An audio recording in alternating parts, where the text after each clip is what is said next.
সবাইকে স্বাগতম আমার এই ইউটিউব চ্যানেলে। আমি আমার গত পর্বের ভিডিওতে দেখেছিলাম যে কিভাবে ভার্চুয়াল বক্সে বা VMware এ Kali Linux ইনস্টল করবেন। আমার এই আজকের ভিডিওতে আমি আপনাদের দেখাবো যে Kali Linux এর কিছু শর্টকাট যেগুলো একজন আপনাকে আইটি পেনিট্রেশন টেস্টার বা একজন আইটি এক্সপার্ট হিসেবে আপনাকে জানাটা খুবই জরুরি। আর যার মাধ্যমে আপনি আপনার আইটি কাজগুলো বা আপনি আপনার প্রফিশিয়েন্সি গেইন করতে পারবেন এইসব শর্টকাটের মাধ্যমে। চলুন দেরি না করে দেখে নেওয়া যাক। সবার ১ম এ আমাদের যেটা করতে হবে যে একটা টার্মিনাল ওপেন করতে হবে। টার্মিনালটা হলো উইন্ডোজ কমান্ড প্রম্পটের মতো সেইম। যার মাধ্যমে আমরা অনেক ধরনের যে আমরা এক ডিরেক্টরি থেকে আরেক ডিরেক্টরি মুভ করতে পারি, বিভিন্ন ফাইলস মুভ করতে পারি। বিভিন্ন টুল আমরা এখানে ইনস্টল করব এবং কিভাবে যার মাধ্যমে রান করতে পারবো। এক কথায় গ্রাফিক্যাল ইউজার ইন্টারফেস না থাকলেও CLI বা যেটাকে কমান্ড লাইন ইন্টারফেস বলা হয়, এর মাধ্যমে পুরা সিস্টেমটা নিয়ন্ত্রণ করা যায় হলো এই টার্মিনালের মাধ্যমে। সো সবার আগে টার্মিনালটা ওপেন করার শর্টকাট হলো Ctrl-Alt-T চাপলে দেখবেন যে টার্মিনালটা ওপেন হয়ে যাবে।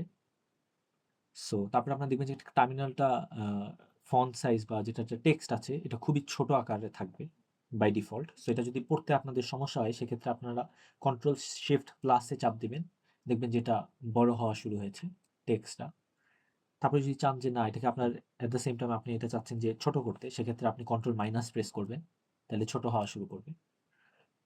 এখন যদি চান যে না টার্মিনালটাকে আপনি হরাইজন্টালি ডিভাইড করবেন, তাহলে সেক্ষেত্রে আপনাকে Ctrl-Shift-D প্রেস করতে হবে। Ctrl-Shift-D দিলে এটা হরাইজন্টালি ডিভাইড হয়ে যাবে। তারপরে যদি চান যে না আমি ভার্টিক্যালি ডিভাইড করব, সেক্ষেত্রে Ctrl-Shift-R দিলে ভার্টিক্যালি ডিভাইড হবে। দেখতে পাচ্ছেন যে ভার্টিক্যালি ডিভাইড হয়ে গেছে। এই ডিভিশনগুলোকে আবার ক্লোজ করবেন Ctrl-Shift-E দিয়ে। Ctrl-Shift-E প্রেস করবেন, একটা একটা করে ক্লোজ হবে। আমি যদি এখন একই উইন্ডোতে আরেকটা ট্যাব ওপেন করতে চাই, আরেকটা টার্মিনালে নতুন ট্যাবে, সেক্ষেত্রে আমাকে প্রেস করতে হবে Ctrl-Shift-T। Ctrl-Shift-T দিলে দেখবেন যে মাল্টিপল ট্যাব ওপেন করতে পারবেন, চাপ দিলে বারবার করে ওপেন হবে। আবার যদি আপনি চান যে এটাকে ক্লোজ করতে, তাহলে Ctrl-Shift-W দিবেন, তাহলে দেখবেন একটা একটা করে উইন্ডো ক্লোজ হওয়া শুরু করবে। তারপরে ধরেন আপনি চাচ্ছেন যে না আমি একই ট্যাবের মধ্যে না আমি অন্য একটা উইন্ডোতে আরেকটা টার্মিনাল ওপেন করব, তাহলে আবার Ctrl-Alt-T দিবেন, তাহলে দেখবেন আরেকটা ট্যাব আরেকটা নতুন উইন্ডোতে আরেকটা টার্মিনাল ওপেন হয়ে গিয়েছে। তারপরে যদি চান যে না এই টার্মিনালটাকে আপনি ডান দিকে মুভ করবেন বা বাম দিকে মুভ করবেন বা উপরে নিচে, সেক্ষেত্রে আপনি আপনার কিবোর্ডের যে উইন্ডো কি বা যেটাকে আমরা সুপার কি বলে থাকি, এই উইন্ডো কিটা চেপে লেফট বা রাইট অ্যারো চাপ দিবেন বা উপর নিচে চাপ দিবেন, তাহলে ওই অনুযায়ী এটা যেদিকে নিতে চান আপনি সেদিকে নিতে পারবেন। আমি ক্লোজ করে দিলাম একটা নতুন ট্যাবটা। তারপরে আমরা দেখবো হলো যে টার্মিনালের মধ্যে কোনো কমেন্ট বা যে কোনো কিছু কপি করতে আপনি কিভাবে কপি করতে পারবেন। যদি যে কোনো কিছু টার্মিনালের মধ্যে কপি করতে চান, সেক্ষেত্রে আপনাকে আগে এটা সিলেক্ট করতে হবে কমেন্টটা। পরে কপি করবেন Ctrl-Shift-C দিয়ে। Ctrl-Shift-C দিলে কপি হয়ে যাবে।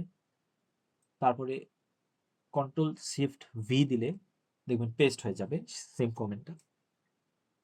দেখতে পাচ্ছেন যে পেস্ট হয়ে গিয়েছে অলরেডি।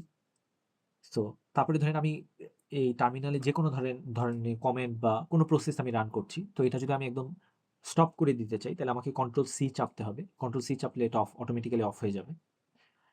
তারপরে যদি চান যে না আপনি একবারে অফ করবেন না কোনো প্রসেস, কিন্তু এটাকে পজ করতে চান, সেক্ষেত্রে Ctrl-Z এ চাপ দিবেন। Ctrl-Z এ চাপ দিলে পজ হয়ে যাবে। তারপরে যদি চান যে না আপনার টার্মিনালটা আপনি ক্লিয়ার আউট করবেন, এটা দুইভাবে করা যায়। একটা হলো কমেন্ট লিখে করা যায়, ক্লিয়ার লিখে। আর আরেকটা শর্টকাট হলো Ctrl-L চাপ দিলে এটা ক্লিয়ার আউট হয়ে যাবে। আর বাই ডিফল্ট Kali Linux টার্মিনালটা খুবই অনেক ইন্টেলিজেন্ট। এটা হিস্ট্রিতে এটা বাই ডিফল্ট অনেক প্রিভিয়াস আমরা যেসব কমেন্ট টাইপ করেছি তা স্টোর করে রাখে এটা হিস্ট্রিতে। আপনি যদি আপনার কিবোর্ডের আপ অ্যারো চিহ্নটায় চাপ দেন, তাহলে দেখতে পারবেন পূর্বের আপনি যত ধরনের কমেন্ট দিয়েছেন তা আপনি দেখতে পারবেন। এটা সে অটোমেটিক্যালি আপনাকে দেখাবে চাপ দিলেই।